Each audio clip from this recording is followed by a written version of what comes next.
Let's say you're sent a piece of CAD geometry as just one gigantic chunk of mesh, but the original model that you're working from has different materials, different parts, all of which you need to be able to access and edit individually.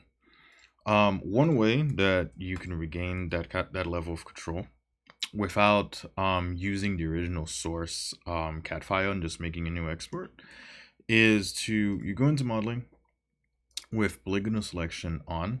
You would click a polygon on a surface that you want to control.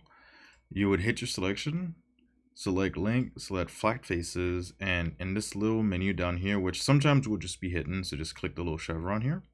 You can set the tolerance angle, and if I set it to something like 25, you see that it's able to select that entire eye surface.